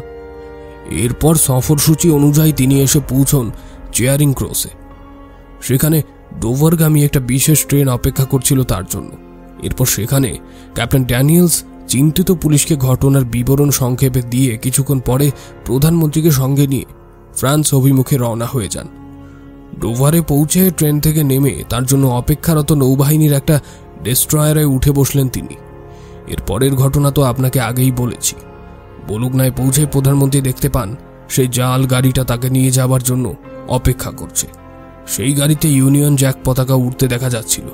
সব দিক থেকেই সেই গাড়ির সবকিছুই আসল বলে মনে হচ্ছিল। এসবই কি আপনার বলার ছিল আমাকে? পরও জানতে চাইল। হ্যাঁ মিস্টার লর্ড, আর কোনো পরিস্থিতির কথা বাদ পড়েনি তো? ভালো কথা, একটা অদ্ভুত জিনিস আছে এর মধ্যে। সেটা কি? চেয়ারিং ক্রসে প্রধানমন্ত্রীকে পৌঁছে দেবার পর তার সেই গাড়িটা আর ফিরে আসেনি। পুলিশ তখন ও মারফির সাক্ষাৎকার নেবার জন্য খুবই চিন্তিত, তাই পুলিশ তার সন্ধানে ঝাঁপিয়ে পড়ল। পরে সোহেব এলাকায় অবস্থিত এমনি এক বাজে রেস্তোরাঁর বাইরে প্রধানমন্ত্রীর সেই গাড়িটার খোঁজ পাওয়া গেল। সে জায়গাটা জার্মান গুপ্তচরদের আড্ডাখানা হিসেবে কুখ্যাত। ঠিক আছে, গাড়ি তো পাওয়া গেছে, কিন্তু গাড়ির চালক সে কোথায় গেল? চালককে কোথাও খুঁজে পাওয়া যায়নি, সে তখন নিরুদ্দেশ। তাহলে? পরও কি যেন চিন্তা করে বলল। দুজন মানুষ নিরুদ্দেশ, প্রধানমন্ত্রী ফ্রান্সে এবং ও মারফি লন্ডনে। পরও আগ্রহ সহকারে লর্ড এস্টেয়ারের দিকে তাকালো। তিনি হতাশ চোখে তাকালেন পোয়ারোর দিকে। মশিয়ে পোয়ারো, গতকাল কারো মুখ থেকে যদি আমি শুনতাম যে ও মারফি একজন বিশ্বাসঘাতক, তাহলে আমি তার সামনেই হাসিতে ফেটে পড়ে তার কথা উড়িয়ে দিতাম। আর আজ আমাকে কি ভাবতে হবে আমি জানি না। পোয়ারো গম্ভীর হয়ে মাথা নাড়ল। সে তার শালগমের মতো বড় আকারের ঘড়িটার দিকে তাকালো আবার। মিস্টার লর্ড, এই জটিল রহস্যের সমাধান সূত্র খুঁজে বার করতে গিয়ে তদন্তের প্রয়োজনে আমাকে যে কোনো জায়গায় যেতে হতে পারে। আমি কি বলতে চাইছি বুঝতে পারছেন? তাই আগেভাগেই জেনে নিতে চাই। আপনাদের কাছ থেকে সব রকম সহযোগিতা পাবো তো? নিশ্চয়ই, লর্ড এস্টেয়ার আশ্বাস দিয়ে বললেন। এখন থেকে ঠিক 1 ঘন্টা পরে একটা বিশেষ ট্রেন ডোভার থেকে ছাড়বে। স্কটল্যান্ড ইয়ার্ডের একদল গোয়েন্দা থাকবেন ওই ট্রেনে। এছাড়াও আপনার সঙ্গে আরও 2 জন অফিসার থাকবেন, একজন সামরিক অফিসার এবং অন্যজন সিআইডি অফিসার। বলুন, আপনি সন্তুষ্ট তো? হ্যাঁ, যথেষ্ট। তবে মশিয়েরা, আমি আপনাদের একটা প্রশ্ন করতে চাই। আপনারা আমার কাছে এলেন কেন? আপনাদের এই বিশাল লন্ডন শহরে আমি তো এক অজানা অজ্ঞাত, কেউ চেনে না আমাকে। আপনার নিজের দেশের এক মহান ব্যক্তির সুপারিশ আর ইচ্ছা অনুযায়ী আপনার কাছে এসেছি। আমার নিজের দেশের এক মহান ব্যক্তি মানে আপনারা কি আমার পুরনো বন্ধু প্রিফেটের কথা বলছেন? লর্ড এস্টেয়ার মাথা নাড়লেন। না না, প্রিফেট নন। ইনি প্রিফেটের চেয়েও অনেক বড় মাপের মানুষ। এক সময় এই মহান মানুষটির মুখের কথাই ছিল বেলজিয়ামের আইন। আর আমি এও বলে রাখছি, এরকম ঘটনা আবারও হবে, যা ইংল্যান্ড শপথ করে বলতে পারে। লর্ড এস্টেয়ারের মুখ থেকে পোয়ারোর ওপর তার আস্থা জাগার কারণটা জানতে পেরে লাফিয়ে উঠে একরকম নাটকীয় ভঙ্গিমায় সেই মহান ব্যক্তিটির উদ্দেশ্যে স্যালুট ঠুকে বলে উঠল, তবে তাই হোক। আমার গুরু স্থানীয় সেই ব্যক্তিটি দেখছি আমার কথা এখনো ভোলেননি। শুনুন মশিয়েরা, আমি এরকুল পোয়ারো নিজের মুখে শপথ নিয়ে বলছি, একান্ত বিশ্বাসভাজন হয়ে আমি আপনাদের এই কেসের তদন্তের কাজ চালিয়ে যাব। অবশ্যই সব রকম গোপনীয়তা রক্ষা করে। ঈশ্বরের কাছে প্রার্থনা করি আমি যেন যথা সময়ে সাফল্য অর্জন করতে পারি। কিন্তু মুশকিল হচ্ছে কি জানেন, গোটা ব্যাপারটাই যেন আমার কাছে এখনো অন্ধকারাচ্ছন্ন হয়ে রয়েছে, অন্ধকারে মেঘে ঢাকা সত্যের তানাটির মতো। এই মুহূর্তে আমি যেন কিছুই দেখতে পাচ্ছি না। ভালো কথা পড়ো। মন্ত্রীরা চলে যাওয়ার পর দরজাটা ভেতর থেকে বন্ধ হয়ে গেলে আমি অধৈর্য হয়ে তাকে জিজ্ঞাসা করলাম, এই কেসের ব্যাপারে তুমি কি ভাবছো? জানি না এরপর আমাকে কি ভাবতে হবে। আমার মস্তিষ্কের কোষগুলো এই মুহূর্তে আমাকে যেন নিঃসঙ্গ করে দিয়েছে। আমার ব্রেনটা মরুভূমির মতো খাঁ খাঁ করছে। এরপর আমার বন্ধু একটা ছোট সুটকেসে তার জিনিসপত্র গোছগাছ করতে থাকলো দ্রুত হাতে। এর থেকে বেশ বোঝা গেল সে এখন বাইরে যাবার জন্য ব্যস্ত হয়ে উঠেছে। তাই সে এখন আমার কোনো প্রশ্নেরই ঠিকমতো জবাব দেবে না। বলতে পারি মানসিক দিক থেকে সে এখন প্রস্তুত নয় তার জন্যে। তবু আমি নাছোড় বান্দার মতো একটা গুরুত্বপূর্ণ প্রশ্ন না করে থাকতে পারলাম না। কেন? তুমি যেমন বলেছ তাকে অপহরণ করা হয়েছে, এর কি কোনো দরকার ছিল? কারণ দু এক ঘা দিলেই যেখানে প্রধানমন্ত্রীর শান্তি সম্মেলনে যাওয়ার অনিশ্চিত হতো বেশ কয়েক ঘন্টার জন্য, তখন তাকে অপহরণ করার কি প্রয়োজন ছিল? আমাকে ক্ষমা করো বন্ধু, আমি ঠিক সেরকম কিছু বলিনি। এখন দেখতে পাচ্ছি শুধু তাকে অপহরণ করাই নয়, ওদের অন্য কোনো উদ্দেশ্য ছিল, তাতে কোনো সন্দেহ নেই। কিন্তু কেন? কারণ অনিশ্চয়তা ভয়ঙ্করভাবে আতঙ্ক ছড়ায়, সেটা একটা কারণ। প্রধানমন্ত্রী যদি শেষ পর্যন্ত মারা যান সেটা হবে জাতীয় বিপর্যয়, কিন্তু যেভাবেই হোক সেই অভূতপূর্ব পরিস্থিতির মোকাবেলা আমাদের করতেই হবে, তাকে সামাল দিতেই হবে। এবং আরও যেসব ভয়ঙ্কর অশুভ সম্ভাবনা আছে সেসব কথা শুনলে তুমি তো পঙ্গু হয়ে যাবে, তোমার নড়াচড়া করার ক্ষমতা থাকবে না। প্রধানমন্ত্রী কি ফিরে আসবেন নাকি আসবেন না, তিনি মৃত নাকি জীবিত আছেন, কেউ জানে না। আর যতক্ষণ পর্যন্ত তারা এইসব প্রশ্নের সঠিক উত্তর পাচ্ছে ততক্ষণ পর্যন্ত নির্দিষ্টভাবে কিছুই বলা যাচ্ছে না। একটু আগে এই প্রসঙ্গে তোমাকে আমি যা বলেছিলাম তাই হবে। এইসব অনিশ্চয়তাই আতঙ্ক ছড়াবে, আর শত্রুপক্ষ ঠিক এটাই চাইছে। তারপর চিন্তার আরও অনেক কারণ থেকে যায়, যেমন ধরো অপহরণকারীরা যদি ওকে কোনো গোপন জায়গায় বন্দি করে রাখে, তাহলে তাদের দুপক্ষের কাছ থেকেই ফায়দা তোলার সুযোগ রয়েছে। আইন মাফিক সচরাচর জার্মান সরকার টাকা কড়ির ব্যাপারে উদার নয়, অযথা বিলোয় না। কিন্তু এক্ষেত্রে যে তারা প্রধানমন্ত্রীর মুক্তিপণ হিসেবে অনেক টাকা খরচ করতে পারেন তাতে কোনো সন্দেহ নেই। তৃতীয়ত, তারা যদি প্রধানমন্ত্রীকে হত্যাও করে তবু তাদের ফাঁসিতে ঝোলার কোনো ঝুঁকি থাকছে না। তাই এর থেকে স্পষ্টতই দেখা যাচ্ছে অপহরণ করাটাই ছিল তাদের মূল উদ্দেশ্য। বেশ, তাই যদি হয় তাহলে গোড়ায় তারা প্রধানমন্ত্রীকে হত্যা করতে গেল কেন? পুরো রাগে উত্তেজনায় গর্জে উঠল। এটা আমারও ঠিক বোধগম্য হচ্ছে না, এর কোনো ব্যাখ্যা নেই। মূর্খমি, তারা প্রধানমন্ত্রীকে অপহরণ করার সব রকম ব্যবস্থাই বেশ সুষ্ঠুভাবে করল, কিন্তু তবুও তারা নাটকীয়ভাবে তাকে আক্রমণ করে সমস্ত ব্যাপারটা বিপজ্জনক করে তুলল, ঠিক ছায়াছবির গল্পের মতো। লন্ডন থেকে মাত্র 20 মাইলেরও কম দূরত্বের এক জায়গায় একটা বড় রাস্তা সংলগ্ন সরু গলি থেকে একদল মুখোশধারী লোক বেরিয়ে এসে প্রধানমন্ত্রীর গাড়ির গতিপথ স্তব্ধ করে দিয়ে তাকে লক্ষ্য করে তাদের একজনের রাইফেল থেকে দুবার গুলি ছুটল। এটা কি ভাবা যায়? অবিশ্বাস্য বলে মনে হয় না তোমার? আচ্ছা, এমনও তো হতে পারে, আমি মন্তব্য করলাম। ওরা দুটি দলে ভাগ হয়ে একই সঙ্গে প্রধানমন্ত্রীকে খুন আর অপহরণ করার চেষ্টা করছিল, একটার না একটা সাফল্য পাওয়া যাবে এরকম কিছু ভেবে নিয়ে। আহা, তা হতে পারে না, তাহলে সেটা খুবই কাকতালীয় ব্যাপার হয়ে যেত। তাই আমার সন্দেহ এর পেছনে নিশ্চয়ই একজন বিশ্বাসঘাতক রয়েছে। অন্তত প্রথম ঘটনাতে তো বটেই, কিন্তু কে সেই বিশ্বাসঘাতক? ড্যানিয়েলস নাকি ও মার্ফি? ওদের দুজনের মধ্যে কেউ একজন যে বিশ্বাসঘাতক তাতে কোনো সন্দেহ নেই আমার। তা না হলে প্রধানমন্ত্রীর মতো একজন অতি গুরুত্বপূর্ণ ব্যক্তির যাত্রাপথ অর্থাৎ বড় রাস্তা বদল করে অন্য পথ ধরতে গেল কেন গাড়িটা? আমরা নিশ্চয়ই ভাবতে পারি না প্রধানমন্ত্রী নিজেই নিজের প্রাণনাশের পরিকল্পনা করেছিলেন। তাই এর থেকেই সহজে অনুমেয়, তবে কি গাড়ির চালক ও মার্ফি নিজের ইচ্ছায় গাড়ি অন্য পথে ঘুরিয়ে দিয়েছিল, কিংবা ড্যানিয়েলস তাকে এরকম কিছু একটা করতে বলেছিল? নিশ্চয়ই এটা ওমার ফির কাজ, আমি মন্তব্য করলাম। হ্যাঁ, তোমার অনুমান যথার্থ এই কারণে যে ড্যানিয়েলস রাস্তা বদলাবার কথা বললে সেটা নিশ্চয়ই প্রধানমন্ত্রী শুনতে পেতেন, আর সেক্ষেত্রে তিনি নিশ্চয়ই হঠাৎ তার নির্দিষ্ট যাত্রাপথ বদলের কারণ জানতে চাইতেন। আবার দেখো, এই গোটা ব্যাপারটাতেই এতগুলো কেনয় ভরা থাকায় এমনিতেই সেগুলো পরস্পর বিরোধী হয়ে দেখা দিয়েছে।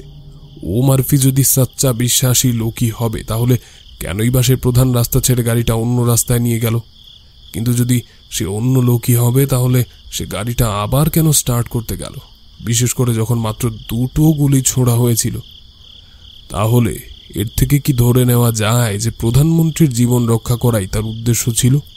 অন্তত এই সম্ভাবনাটাই দেখা যায় তার শেষের কাজে। আবার দেখো, যদি সে একজন সৎলোকই হবে, তাহলে কেনই বা সে সঙ্গে সঙ্গে সেখান থেকে গাড়ি ছুটিয়ে চেয়ারিং ক্রস ছেড়ে গাড়িটা এমন এক জায়গায় নিয়ে হাজির করত, যে জায়গাটা জার্মান গুপ্তচরদের আড্ডাখানা বলে পরিচিত, সেখান থেকে অনেক দূরে? ব্যাপারটা খুবই খারাপ বলে মনে হচ্ছে, আমি বললাম। এখন কেসটার দিকে পদ্ধতি মতো তাকানো যাক। পর বলল, এদের দুজনের পক্ষে ও বিপক্ষে আমরা কি পাচ্ছি? প্রথমে মারফির কথাই ধরা যাক। বিপক্ষে ওর বিরুদ্ধে রায় দেবার মতো ঘটনা হলো এই যে তার হঠাৎ রাস্তা বদল করার কারণটা অবশ্যই সন্দেহজনক। তাছাড়া সে একজন আইরিশম্যান, যার বাড়ি কাউন্টি ক্লিয়ারে, আর তারপরেই তার উধাও হয়ে যাওয়ার মধ্যে সন্দেহের অবকাশ থেকে যায় বইকি। আবার তার অন্য আচরণের দিকটাও দেখো, সঙ্গে সঙ্গে সে গাড়িতে স্টার্ট দেয়, যার ফলে প্রধানমন্ত্রীর জীবন রক্ষা পায়। এর থেকেই বোঝা যায় যে সে স্কটল্যান্ড ইয়ার্ডেরই একজন লোক, এবং তাকে যে পদ দেওয়া হয় অবশ্যই সে এক বিশ্বস্ত গোয়েন্দাই। এরপর ড্যানিয়েলসের প্রসঙ্গে আসা যাক। ওর বিরুদ্ধে খুব বেশি অভিযোগ নেই। শুধু তাই নয়, ওর অতীত আচরণ বা ইতিহাস আমাদের খুব একটা জানা নেই। তবে উনি অনেকগুলো ভাষায় কথা বলতে জানেন, যা একজন ইংলিশম্যানের পক্ষে বাড়তি গুণ বলেই ধরে নেওয়া যায়। ওর সমর্থনে একটা বড় যুক্তি আমরা দেখতে পেয়েছি, তা হলো হাত পা এবং মুখ বাঁধা অবস্থায় ওকে শত্রুরা একটা খামার বাড়িতে ফেলে রেখেছিল। শুধু তাই নয়, ওর পক্ষে আর একটা অকাট্য প্রমাণ পাওয়া গেছে। প্রধানমন্ত্রীকে অপহরণ করার আগে ওকে ক্লোরোফর্ম শুকিয়ে বেহুশ করেছিল শত্রুরা। এইসব দেখে শুনে মনে হয় যে প্রধানমন্ত্রীকে অপহরণের পেছনে ওর কোনো ভূমিকাই থাকতে পারে না। কিন্তু এও তো হতে পারে যে ওর বিরুদ্ধে সন্দেহের তীরটা অন্যত্র ঘুরিয়ে দেওয়ার জন্য উনি নিজেই নিজের হাত পা মুখ বেঁধেছিলেন, কিংবা শত্রুপক্ষের সঙ্গে হাত মিলিয়ে এরকম কিছু একটা করা হয়েছিল। পুরো মাথা নাড়ল। না না, ফরাসি পুলিশ এত বড় ভুল কখনো করতে পারে না। তাছাড়া ধরো তোমার অনুমান যুক্তিগ্রাহ্য বলেই ধরে নিলাম, কিন্তু কথা হচ্ছে এই যে শত্রুপক্ষের উদ্দেশ্য সফল করিয়ে দেবার পর, মানে প্রধানমন্ত্রীকে অপহরণ করার পর, ক্যাপ্টেন ড্যানিয়েলসের আর গা ঢাকা দিয়ে থাকার পক্ষে কোনো যুক্তি নেই। কেবল একটা সাজানো নাটকে অভিনয় করার জন্যই ক্যাপ্টেন ড্যানিয়েলসের শাগরেদরা যদি তাকে ক্লোরোফর্ম শুকিয়ে বেহুশ করে তারপর তার হাত পা আর মুখ বেঁধে ফেলে, তাহলে তাতে তাদের উদ্দেশ্য কি সফল হবে? ক্যাপ্টেন ড্যানিয়েলসকে নিয়ে শত্রুপক্ষের এখন তেমন আর কোনো মাথা ব্যথা নেই, কারণ প্রধানমন্ত্রীর নিরুদ্দেশ সংক্রান্ত পরিস্থিতি যতক্ষণ পর্যন্ত না স্বাভাবিক হচ্ছে, ওরা ড্যানিয়েলসকে ছেড়ে রাখবে না, সবসময় তার উপর নজর রেখে যাবেই। আর এটাই তো স্বাভাবিক। সম্ভবত এমনও তো হতে পারে ড্যানিয়েলস ইচ্ছে করেই মিথ্যা কথা বলে পুলিশকে ভুল পথে চালনা করতে চেয়েছিলেন। তাহলে তিনি তা করলেনই বা না কেন? ড্যানিয়েলস তার জবানবন্দিতে শুধু বলেছেন ওর নাক ও মুখের ওপর কেউ কিছু একটা চেপে ধরেছিল। এর বেশি কিছুই আর মনে পড়ছে না ওর এই জবানবন্দির মধ্যে মিথ্যের নামগন্ধ নেই। অতএব ক্যাপ্টেন ড্যানিয়েলসের সব কথাই অক্ষরে অক্ষরে সত্যি। ভালো কথা। চকিতে একবার ঘড়ির দিকে তাকিয়ে আমি বললাম, আমার মনে হয় এখনই আমাদের স্টেশনের দিকে রওনা হওয়া উচিত। হয়তো তুমি ফ্রান্সে গিয়ে আরো কিছু সূত্র তথ্য খুঁজে পেতে পারো। সম্ভবত, হ্যাঁ বন্ধু, সম্ভবত তা হতে পারে। তবে তাতে আমার সন্দেহ আছে। কে জানে সাফল্য কতখানি আসবে। প্রধানমন্ত্রীকে সেই ছোট সীমিত জায়গার মধ্যে পাওয়া গেল না, সেটা আমার কাছে অবিশ্বাস্য বলেই মনে হলো, এই কারণে যে অমন একটা ছোট জায়গায় ওকে লুকিয়ে রাখা একরকম দুঃসাধ্য ব্যাপার। যদি এত বড় দুই মহান দেশের সামরিক ও পুলিশের যৌথ বাহিনী ওর খোঁজ না পায়, তাহলে আমি বা পাবো কি করে?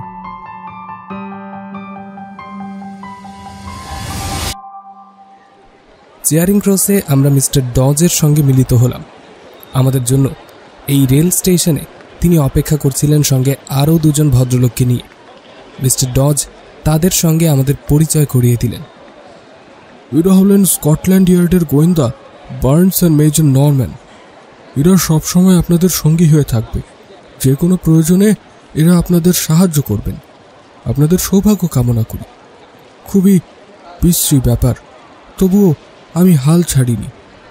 এবার তাহলে বিদায় নিচ্ছি।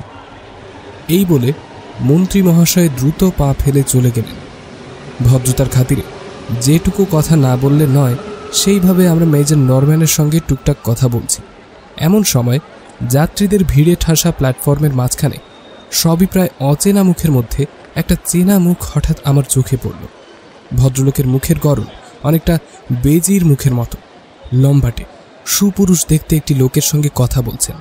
ভদ্রলোক ইন্সপেক্টর জ্যাপ, স্কটল্যান্ড ইয়ার্ডের সেরা বুদ্ধিমান গোয়েন্দা অফিসারদের মধ্যে একজন। তিনিও আমাদের দেখতে পেয়ে এগিয়ে এসে একগাল হেসে পরকে বললেন, ও খবর পেলাম প্রধানমন্ত্রীর খোঁজে তুমিও নাকি জড়িয়ে পড়েছ। কাজটা যে খুবই মাথা কামানো, তাতে কোনো সন্দেহ নেই। কাজটা যেই করুক না কেন, খুবই ধুরন্ধর সে। তাকে পাচার করেছে নিঃশব্দে এবং অত্যন্ত তৎপরতার সঙ্গে।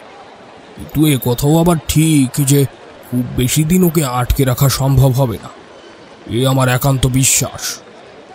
আমাদের গোয়েন্দারাও অত্যন্ত তৎপর। ফ্রান্সের ভেতরে সর্বত্রই চিরনি তল্লাশি করে যাচ্ছে। ফরাসি গোয়েন্দা পুলিশও হাত গুটিয়ে বসে নেই, কিন্তু এখন শুধু সময়ের অপেক্ষা। আশা করা যায় কয়েক ঘন্টার মধ্যেই ওকে উদ্ধার করা যাবে। যদি তখনও পর্যন্ত উনি জীবিত থাকেন আর কি। ইন্সপেক্টর জ্যাপের পাশে দাঁড়িয়ে থাকা দীর্ঘদেহী গোয়েন্দাটি বিষণ্ণ গলায় বলে উঠলেন।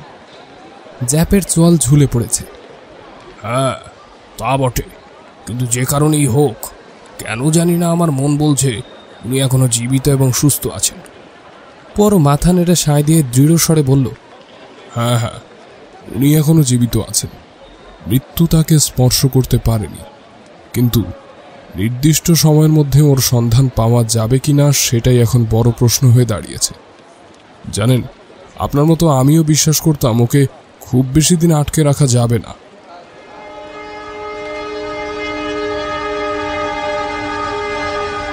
এই সময় ট্রেন ছাড়ার বাঁশি বেজে উঠল।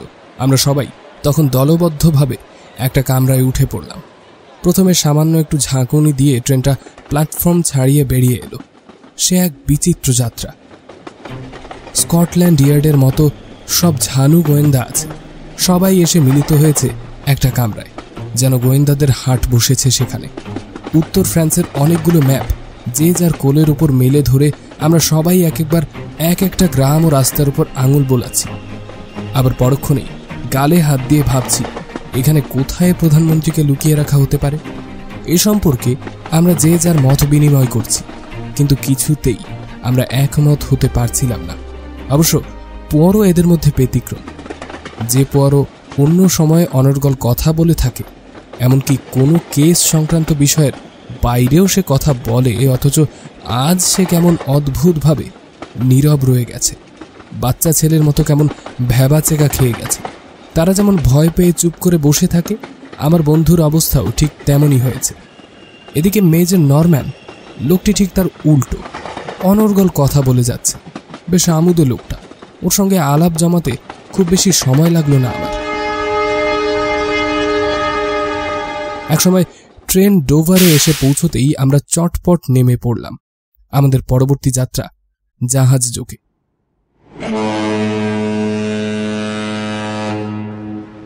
জাহাজে ওঠার সময় পোয়ারো তেমনি বাচ্চা ছেলের মতো আমার হাতটা এমনভাবে জড়িয়ে ধরল যে ওর এই ছেলে মানুষই ভাব দেখে এত দুশ্চিন্তা আর উদ্বেগের মধ্যেও আমি আমার হাসি চেপে রাখতে পারলাম না। এই সময় হাওয়ার বেগ প্রচণ্ড বেড়ে গেল। বন্ধু, পরও বিড়বিড় করে বলে উঠল, এ এক ভয়ঙ্কর ভয়াবহ ব্যাপার হেস্টিংস। সাহস রাখো পর। আমি ওকে অভয় দিয়ে বললাম, আমি বলছি তুমি সফল হবেই। আমি নিশ্চিত তুমি ওকে ঠিক খুঁজে বার করবেই। ও বন্ধু, তুমি আমার মানসিক আবেগ ঠিক বুঝতে পারোনি। আসলে আমি এই জঘন্য সমুদ্রের কথা বলতে চাইছি। এই অশান্ত সমুদ্রই আমাকে এখন ভীষণ বেগ দিচ্ছে। মনে হচ্ছে এই সমুদ্রই না আমাকে কাবু করে ফেলে। ওহো, তাই বুঝি। আমি নেহাতি হতাশ হয়ে বলে উঠলাম, জাহাজ ছাড়তে যাচ্ছে। বিশ্রী যান্ত্রিক আওয়াজ তুলে জাহাজের ইঞ্জিন চালু হলো।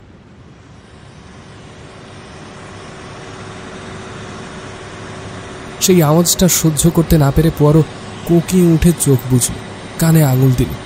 একটু পরে পরও স্বাভাবিক হতেই আমি ওকে বললাম, মেজর নরম্যানের হাতে উত্তর ফ্রান্সের একটা ম্যাপ আছে, তুমি একবার সেটার উপর চোখ বোলাবে নাকি? পরও অধৈর্য হয়ে ঘন ঘন মাথা নাড়ল। না না না না না, এখন ওসব নয় হেস্টিংস। দয়া করে আমাকে এখন একটু একা থাকতে দাও বন্ধু। তোমাকে বলে রাখি, পেট আর মগজের মধ্যে সবসময় একটা সঙ্গতি রেখে চলতে হয়। এ বিষয়ে ল্যারভোজুয়ার এক অভিনব পদ্ধতি শিখিয়ে গেছে। ধীরে ধীরে একবার শ্বাস নাও, তারপর আবার ছেড়ে দাও। 1 থেকে 6 সংখ্যা পর্যন্ত গুনতে গুনতে মাথাটা বাঁ দিক থেকে ডান দিকে ঘোরাতে ঘোরাতে এটা করতে হবে, ঠিক এই রকম ভাবে। শুধু মুখে বলা নয়, হাতে কলমে এই পদ্ধতিটা করে দেখালো পর। আমি ওকে ওর ব্যায়াম করার সুযোগ দিতে সেখান থেকে চলে এলাম ডেকের ওপর।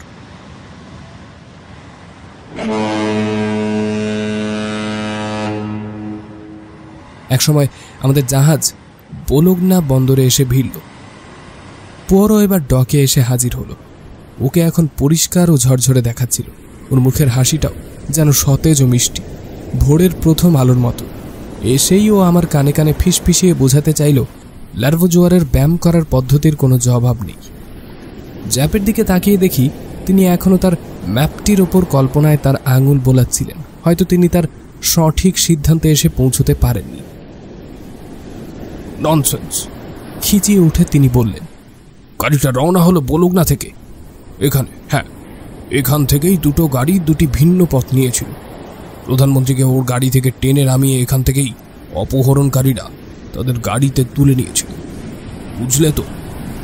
এই বলে জ্যাপ্তার যেই সঙ্গী দীর্ঘদেহী গোয়েন্দাটি তার দিকে তাকালেন তার প্রতিক্রিয়া শোনার জন্য। বেশ তো, দীর্ঘদেহী গোয়েন্দা উত্তরে জানালেন, আমি তাহলে এখনই সমস্ত বন্দরগুলোতে খানা তল্লাশি চালাই, কি বলেন? ওরা প্রধানমন্ত্রীকে কোনো এক বন্দর থেকে জাহাজে চাপিয়ে অন্য কোথাও যে পাচার করে দিয়ে থাকবে, এ ব্যাপারে আমি নিশ্চিত। জ্যাপ মাথা নেড়ে সায় দেন, খুবই স্বাভাবিক। এখনই বন্দরগুলিকে নির্দেশ দাও সেগুলো যেন বন্ধ করে দেওয়া হয়। আমাদের অনুমতি ছাড়া আপাতত বন্দর থেকে কোনো জাহাজ ছাড়বে না। ওদিকে রাতের অন্ধকার সরে গিয়ে পূবের আকাশে রক্তিম আভার আভাস। ভোর হয়ে আসছে। এ সময় আমাদের জাহাজ বন্দরে এসে ভিড়ল। মেজর নরম্যান পরোর হাত স্পর্শ করে জানালেন, সামরিক বাহিনীর একটা গাড়ি আমাদের জন্য অপেক্ষা করছে। ধন্যবাদ মশিয়ে, কিন্তু এই মুহূর্তে আমি বোলোগনা ছেড়ে যেতে চাই না। পরোর কথা শুনে সবাই অবাক হল। ঠিকই বলেছি। আপাতত এই বন্দর সংলগ্ন হোটেলে গিয়ে উঠতে চাই আমরা।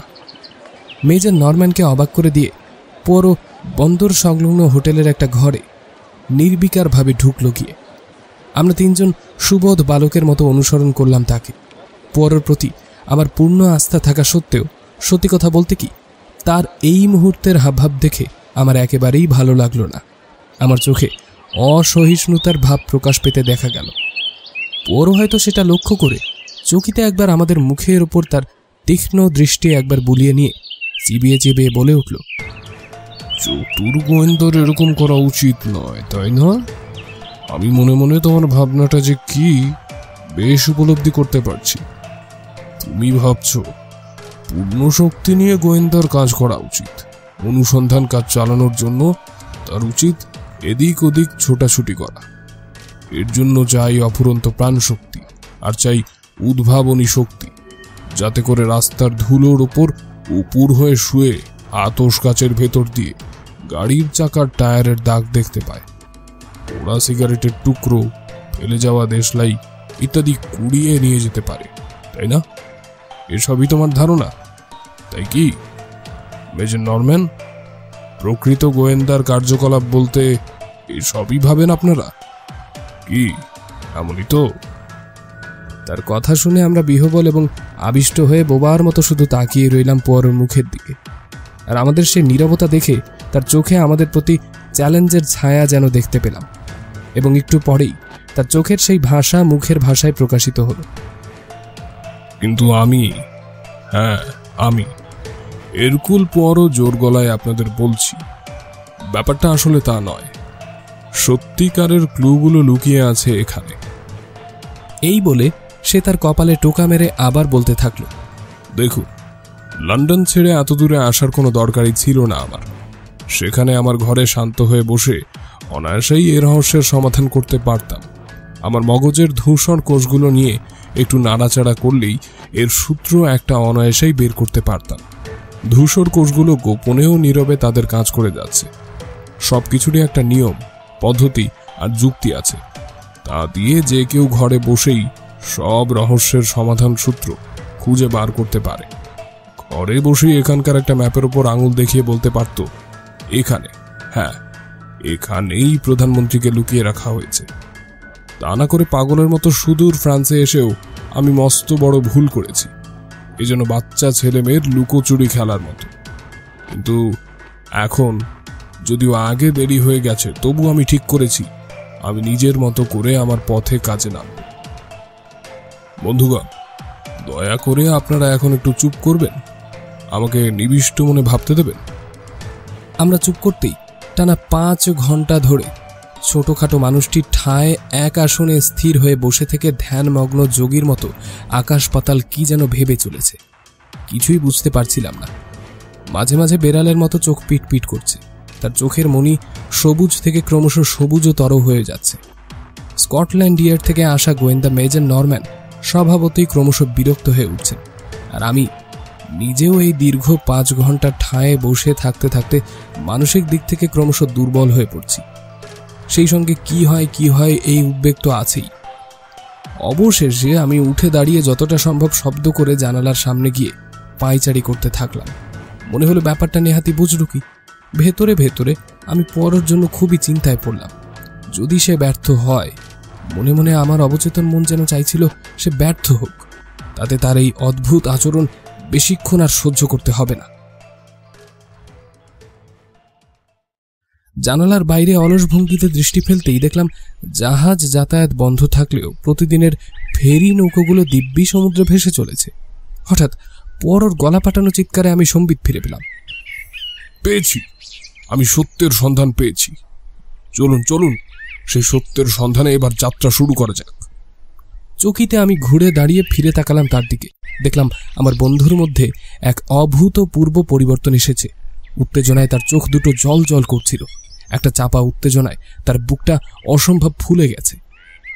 বন্ধুগণ, শুনুন, গোড়ায় আমি বোকার মতো কেবল অন্ধকারে হাতড়ে বেরিয়েছি, কিন্তু অবশেষে দিনের আলোর মতো সবকিছু স্পষ্ট হয়ে গেছে আমার কাছে।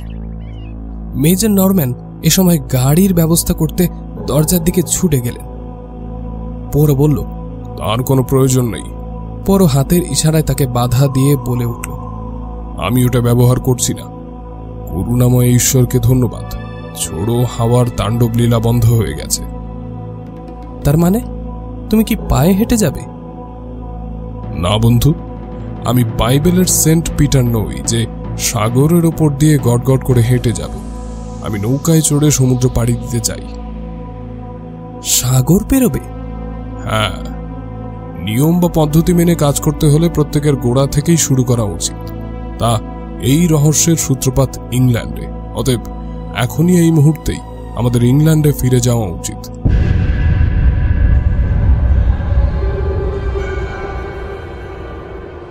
দুপুর 3টের সময় আমরা আবার চেয়ারিং ক্রস রেল স্টেশনের প্ল্যাটফর্মে এসে দাঁড়ালাম। আমাদের বারবার অনুরোধ করা সত্ত্বেও পরও এই কেসের ব্যাপারে মুখ খুলল না। কেবল বারবার একটা কথাই বলেছে, ওরা থেকে শুরু করলে তাতে সময় অপচয় মোটেই হয় না, বরং সমস্যা সমাধানের সেটাই একমাত্র পথ হতো।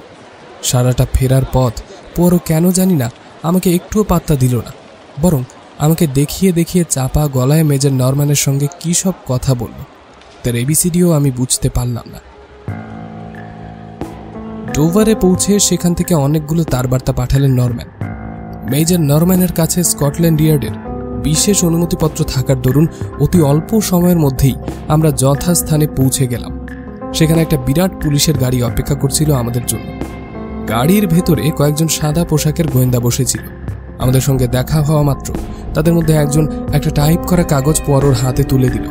চকিতে একবার সেই কাগজটার উপর চোখ বুলিয়ে নিয়ে আমার প্রশ্নের উত্তর এসে বলল, পশ্চিমের লন্ডনের একটা নির্দিষ্ট ব্যাসের ভেতরে যত ছোট কটেজ হাসপাতাল আছে, এটা সেগুলোরই একটা তালিকা। এটা সংগ্রহ করতে আমি ডোভার থেকে মেজর নরম্যানকে নিয়ে তার বার্তা পাঠিয়েছিলাম। সেই বড় গাড়িটা আমাদের লন্ডনের বিভিন্ন পথে নিয়ে গেল। কত রাস্তা পেরিয়ে হ্যামারস্পিথে এসে পৌঁছলাম। সেখান থেকে গেলাম চিসউইক এবং ব্রেন্টফোর্ডে। আমি আমাদের লক্ষ্যস্থলের আভাস যেন পেলাম। উইন্ডসর পেরিয়ে একসময় আমরা অ্যাসকোটে এসে পৌঁছতেই আমার হৃদয় যেন ময়ূরের মতো পেখম মেলে দিতে চাইল। আমার মনে পড়ে গেল এই অ্যাসকোটেই ক্যাপ্টেন ড্যানিয়েলসের এক পিসি থাকেন। এর থেকে এখন বেশ স্পষ্ট বোঝা গেল আমরা তাহলে যাকে খুঁজছি সে ও মারফি নয়, ক্যাপ্টেন ড্যানিয়েলস। তাই এ ব্যাপারেও নিশ্চিত হওয়া গেল। একসময় একটা ছিমছাম ভিলার গেটের সামনে আমাদের গাড়িটা থামল। পরই সর্বপ্রথম গাড়ি থেকে একরকম লাফিয়ে পড়ে এগিয়ে গিয়ে দরজার কলিং বেল টিপল। হঠাৎ লক্ষ্য করলাম তার একটু আগের সদা উজ্জ্বল মুখখানি কেমন লাল ভ্রুকুটি কুটিল হয়ে উঠেছে। স্পষ্টতই মনে হলো সে খুশি নয়। একবারের ডাকেই সাড়া পাওয়া গেল, দরজা খুলে গেল। পরও বাড়ির ভেতর ঢুকল। কয়েক মুহূর্ত পরেই পরোর আবার আবির্ভাব ঘটল এবং মাথাটা ঘন ঘন ঝাঁকাতে ঝাঁকাতে সে আবার গাড়িতে উঠে বসল। আমার প্রাণে একটু আগের সঞ্চারিত আশাটার যেন অকাল মৃত্যু ঘটল সেই মুহূর্তে। তখন বিকেল 4টে বেজে গেছে। একটু পরেই অন্ধকার ঘনিয়ে আসবে এই ধরায়। মনে হলো একটু আগের এই রহস্যের সব আলো যেন নিভে যেতে বসেছে। এরপর বুঝি একটা নিরবচ্ছিন্ন অন্ধকার নেমে আসবে। এই রহস্য জটিল থেকে আরো জটিল হয়ে যাবে। ক্যাপ্টেন ড্যানিয়েলসের বিরুদ্ধে নির্দিষ্ট কোনো প্রমাণ যদি বা পোরো পেয়ে থাকে, তাহলেও প্রধানমন্ত্রীকে ফ্রান্সে যেখানে আটকে রাখা হয়েছিল সেই নির্দিষ্ট জায়গার খোঁজ না পেলে তা কোন কাজেই বা আসবে। লন্ডনে ফেরার পথে কয়েকবার থামতে হলো আমাদের। একসময় বড় রাস্তা থেকে বিচ্ছিন্ন হয়ে একটা ছোট্ট বাড়ির সামনে আমাদের গাড়ি এসে থামল। সেদিকে তাকাতেই বুঝলাম সেটা এখন ছোট কটেজ হাসপাতাল। এর আগেও এরকম ছোট ছোট বেশ কয়েকটা কটেজ হাসপাতালে আমাদের গাড়ি থামিয়ে পরও সেখানে ঢুঁ মেরে এসেছিল। প্রতিটি হাসপাতালে মাত্র কয়েক মিনিট কাটিয়েই বেরিয়ে এসেছিল সে। তবে এক একটা হাসপাতাল থেকে বেরিয়ে আসার পর তার মুখের স্বচ্ছতা একটু একটু করে বেড়ে উঠতে দেখা গেছে। সেই সঙ্গে আবার এও মনে হয়েছে সে যেন তার হারানো আত্মবিশ্বাস আবার ফিরে পাচ্ছে। পুরো ফিসফিসিয়া নরম্যানের কানে কানে কি যেন বলল এবং তার উত্তরে তিনি বললেন, হ্যাঁ, যদি আপনি বাঁদিকে মোড় নেন তাহলেই দেখতে পাবেন ওরা ব্রিজের পাশে দাঁড়িয়ে আছে। আমরা পাশের একটা সরু রাস্তায় এসে ঢুকলাম এবং শেষ অপরাহ্নের পড়ন্ত বেলায় দেখলাম রাস্তার ধারে দ্বিতীয় আর একটা গাড়ি দাঁড়িয়ে আছে। তাতে দুজন সাদা পোশাকের গোয়েন্দা বসে আছে। পরও গাড়ি থেকে নেমে এগিয়ে গিয়ে সেই গাড়ির আরোহী দুজনের সঙ্গে কথা বলল। তারপর ফিরে এসে গাড়িতে উঠে বসল। আমাদের গাড়ি এবার উত্তরের দিকে এগিয়ে চলল এবং দ্বিতীয় গাড়িটা পেছন পেছন আমাদের অনুসরণ করতে থাকলো। আমরা কিছুক্ষণ গাড়ি চালিয়ে এগিয়ে চললাম। আমাদের লক্ষ্য ছিল লন্ডনের উত্তর শহরতলির একটা বাড়ি। অবশেষে আমরা একটা আকাশ ছোঁয়া বাড়ির সামনে এসে থামলাম।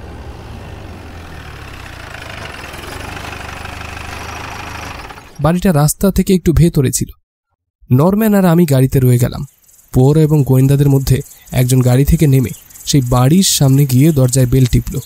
প্রায় সঙ্গে সঙ্গে একজন পার্লার মেড দরজা খুলে দিতেই গোয়েন্দা অফিসারটি বলে উঠলেন, আমি একজন পুলিশ অফিসার, এই বাড়িখানা তল্লাশি করতে চাই। আমার সঙ্গে সার্চ ওয়ারেন্ট আছে। মেয়েটি ভয়ে আটকে উঠতেই পেছনে হলঘর থেকে একজন দীর্ঘাঙ্গী মাঝবয়সী সুশ্রী মহিলা ছুটে এসে চিৎকার করে বলল, এডিথ, তাড়াতাড়ি দরজা বন্ধ করে দাও। আমার ধারণা ওরা চোর ডাকাত হতে পারে। কিন্তু দরজা বন্ধ করার আগেই পোয়ারো দ্রুত দরজার উপরে পা রেখে ত্রস্ত হাতে বাঁশি বাজিয়ে দিল। সঙ্গে সঙ্গে অন্য সব গোয়েন্দারা ছুটে গিয়ে সবাই মিলে বাড়ির ভেতরে ঢুকে ভেতর থেকে দরজা বন্ধ করে দিল। এদিকে আমি আর নরম্যান গাড়ির ভেতরে মিনিট 5 বসে থেকে আমাদের নিষ্ক্রিয়তার জন্য নিজেরাই নিজেদেরকে অভিশাপ দিতে থাকলাম। অবশেষে দরজা খুলে গেল এবং পোয়ারোরা বেরিয়ে এলো, সঙ্গে 3 জন বন্দী, 1 জন মহিলা এবং 2 জন পুরুষ। সেই মহিলা এবং 1 জন পুরুষ বন্দীকে দ্বিতীয় গাড়িতে তোলা হলো, আর অপর অভিযুক্তকে পোয়ারো নিজেই আমাদের গাড়িতে বসালো। বন্ধু, আমাকে অন্যদের সঙ্গে যেতেই হবে, তবে এই লোকটির যত্ন নিও, সাবধান। তোমরা হয়তো জানো না এই লোকটি কে, তাই না? তাহলে এসো, এর সঙ্গে তোমাদের পরিচয় করিয়ে দিই। ইনি মসিয়ে ও মারফি। ও মারফি? আমি হাঁ করে তাকিয়ে রইলাম তার দিকে। আমাদের গাড়ি আবার চলতে শুরু করলো। তার হাতে হাত কড়া নেই, কিন্তু আমার মনে হয় না পালাবার চেষ্টা করবে সে। কোনো দিকে না তাকিয়ে সে গাড়ির সামনের কাচ দিয়ে বাইরের দিকে তাকিয়ে আছে, অস্পষ্ট তার চোখের চাহনি। যাই হোক, নরম্যান আর আমি তার সঙ্গে চোর পুলিশ খেলায় আরো বেশি সতর্ক হয়ে গেলাম। এত বড় একটা তুমুল কাণ্ডের পরেও আমাদের গাড়ি উত্তর দিকে এগিয়ে চলতে দেখে বুঝলাম এখনই আমরা লন্ডনে যাচ্ছি না। তাই যদি হয় তাহলে আমরা সবাই যাচ্ছি কোথায়? এই প্রশ্নের উত্তর আমরা এখনই পেলাম না। আরও কিছুক্ষণ পর আমি লক্ষ্য করলাম আমাদের গাড়ি হ্যান্টন এয়ারড্রোমের দিকে এগোচ্ছে। সঙ্গে সঙ্গে আমি হাঁ করে পোয়ারোর ধারণার কথা ভাবতে বসলাম। বিমানে ফ্রান্সে পৌঁছানোর প্রস্তাব করেছিল পোয়ারো। সেটা একটা খেলোয়াড় সুলভ মনোভাব, কিন্তু বাস্তবে সেটা রূপায়ণ করা অসম্ভব। বরং একটা তার বার্তা অনেক আগেই পৌঁছে যাবে। সময়ই সবকিছু। তাই প্রধানমন্ত্রীকে নিজে উদ্ধার করে অন্যদের হাতে তুলে দেওয়ার পরিকল্পনাটা ত্যাগ করতে হবে তাকে। আমরা বিমানবন্দরে পৌঁছানো মাত্র মেজর নরম্যান গাড়ি থেকে লাফিয়ে নেমে পড়লেন এবং একজন সাদা পোশাকের গোয়েন্দা তার স্থলাভিষিক্ত হলেন। পোয়ারোর সঙ্গে তিনি কিছুক্ষণ পরামর্শ করে দ্রুত চলে গেলেন। আমিও গাড়ি থেকে লাফিয়ে নেমে পড়লাম এবং পোয়ারোর একটা হাত চেপে ধরলাম। বন্ধু, তোমাকে অভিনন্দন জানাচ্ছি। যাদের তুমি ধরে এনেছো তারা নিশ্চয়ই জানিয়েছে প্রধানমন্ত্রীকে কোথায় লুকিয়ে রেখেছে, কিন্তু একটা কথা না বলে পারছি না। আমাদের হাতে সময় খুব অল্প, তাই এখনই তোমার ফ্রান্সে একটা তারবার্তা পাঠিয়ে খবরটা জানিয়ে দেওয়া প্রয়োজন। তা না করে তুমি সেখানে নিজে যেতে চাইছো, এতে তো অনেক দেরি হয়ে যাবে। পর কৌতূহলী চোখে মিনিট 2 তাকিয়ে রইল আমার দিকে। আশ্চর্য, আমার প্রশ্নের উত্তর দেবার প্রয়োজনই মনে করল না সে। অবশ্য অনেকক্ষণ পরে সে মুখ খুলল। কিন্তু বন্ধু, দুর্ভাগ্যবশত এমন কিছু ব্যাপার আছে যা তার বার্তায় উল্লেখ করা যায় না। এই সময় মেজর নরম্যান ফিরে এলেন একজন তরুণ অফিসারকে সঙ্গে করে, যার পরনে ছিল ফ্লাইং কর্পের ইউনিফর্ম। ইনি হলেন ক্যাপ্টেন লয়াল। নরম্যান পরিচয় করিয়ে দিতে গিয়েও আরও বললেন, ইনি ওই বিমানে করে আপনাদের ফ্রান্সে নিয়ে যাবেন। যে কোনো মুহূর্তে ইনি ওর বিমান আকাশে ওড়াতে পারেন। গরম পোশাক যা আছে গলায় চাপিয়ে নিন স্যার, তরুণ পাইলট বললেন। আমার একটা বাড়তি কোট আছে, লাগবে নাকি? লাগলে বলবেন। ওদিকে পোয়ারো তার বড় ঘড়িটার দিকে ঘন ঘন তাকাচ্ছিল। নিজের মনেই বিড়বিড় করে বলল সে, হ্যাঁ, সময় হাতে আছে, যথেষ্ট সময়। তারপর সে চোখ মেলে মাথা নিচু করে অমায়িক ভঙ্গিমায় তরুণ অফিসারকে বলল, ধন্যবাদ মসিয়ে, কিন্তু আমি নই অফিসার। আপনি যে ভদ্রলোককে ফ্রান্সে নিয়ে যাবেন তিনি এখানেই অপেক্ষা করছেন। এই বলে সে একটু পাশে সরে গেল এবং তখনই অন্ধকার থেকে একটা ছায়ামূর্তি বেরিয়ে এলো। ইনি হলেন সেই দ্বিতীয় বন্দী পুরুষটি, যিনি অপর গাড়িতে গিয়ে উঠেছিলেন, এবং তার মুখে আলো পড়তেই আমি ভীষণভাবে চমকে উঠলাম। ইনি হলেন আমাদের অপহৃত প্রধানমন্ত্রী।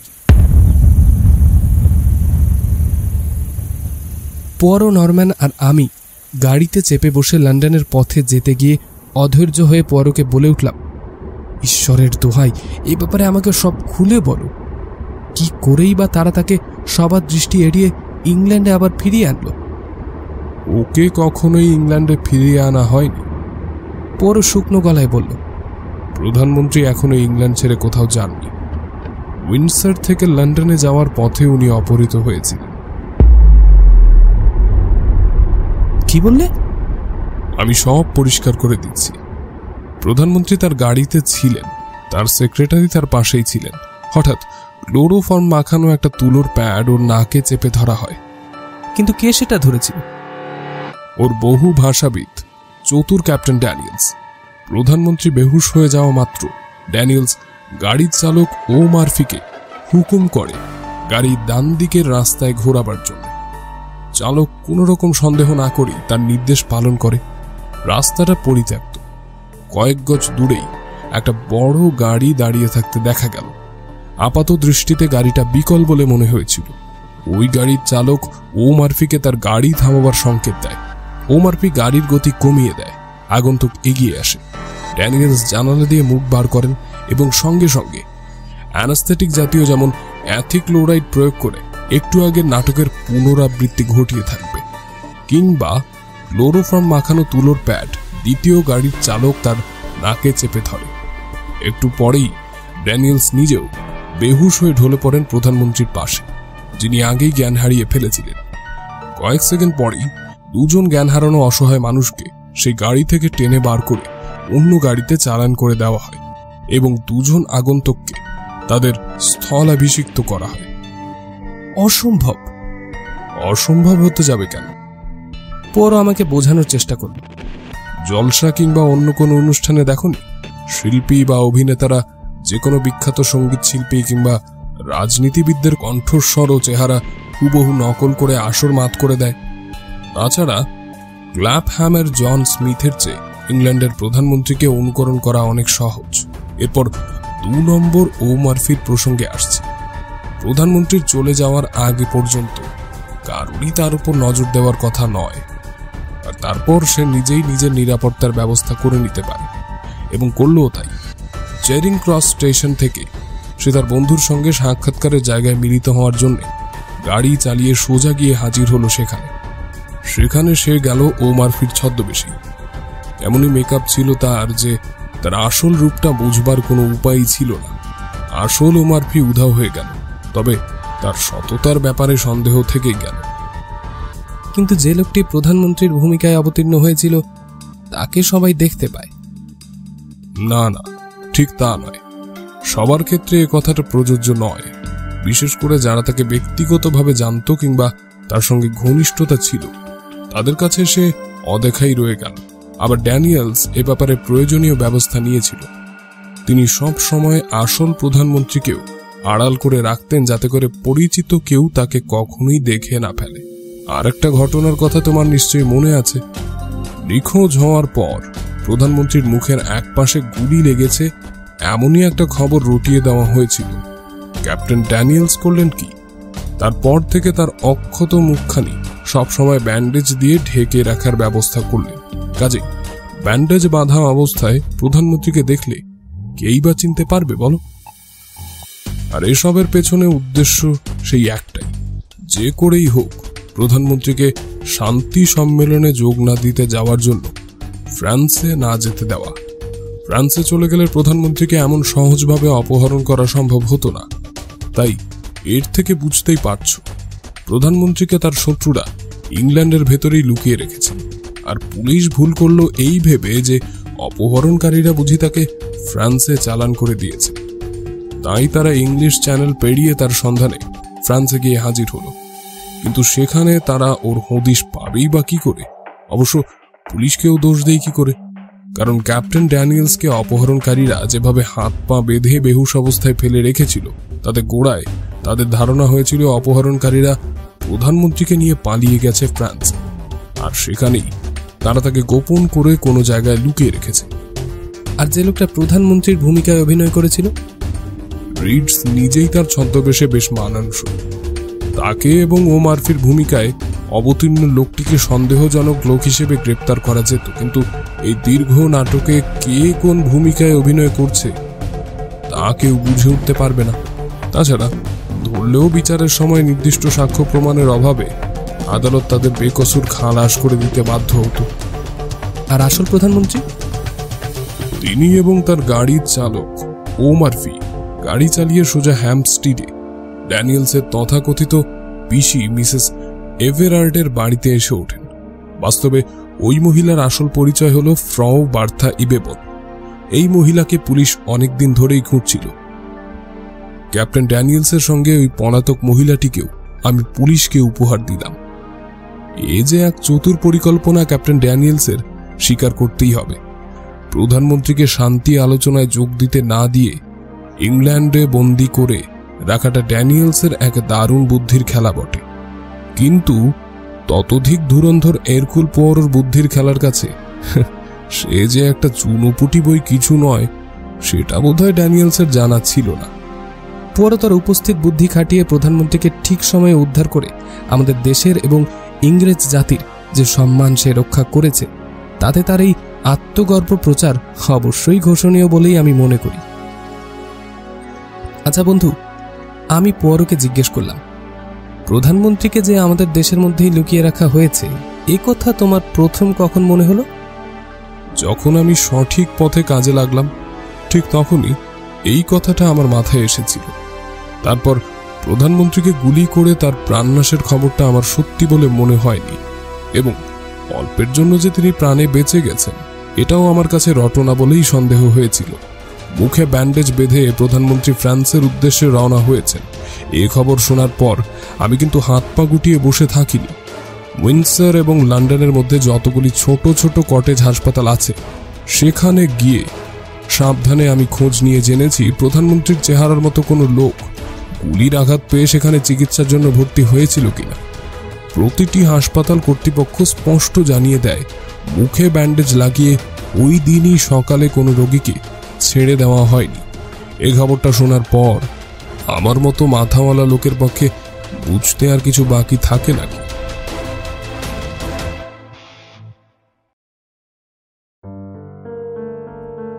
পরের দিন সকালে পোয়ারো সবেমাত্র পাওয়া একটা তারবার্তা দেখালো আমাকে। কোত্থেকে যে সেটা আসছে তার কোনো উল্লেখ নেই, এমনকি প্রেরকের নাম পর্যন্ত নেই। সেই সংক্ষিপ্ত তারবার্তায় লেখা ছিল এই রকম: যথা সময়ে। সেদিন সন্ধে সমস্ত সান্ধ্য দৈনিক পত্রিকাগুলোতে মিত্রশক্তির শান্তি আলোচনার বিবরণ ফলাও করে ছেপে বেরোল। প্রতিটি সংবাদপত্রে একই ধরনের উচ্ছ্বাসিত ভাষায় মিস্টার ডেভিড ম্যাক অ্যাডামের উদ্দেশ্যে খুবই প্রশংসা জ্ঞাপন করা হয়েছে। পত্রিকায় সবশেষে লেখা হয়েছে তার সেই মূল্যবান ভাষণের অনুপ্রেরণা শান্তি আলোচনার উপর অত্যন্ত গভীর ও স্থায়ী একটা প্রভাব ফেলতে সক্ষম হয়েছে।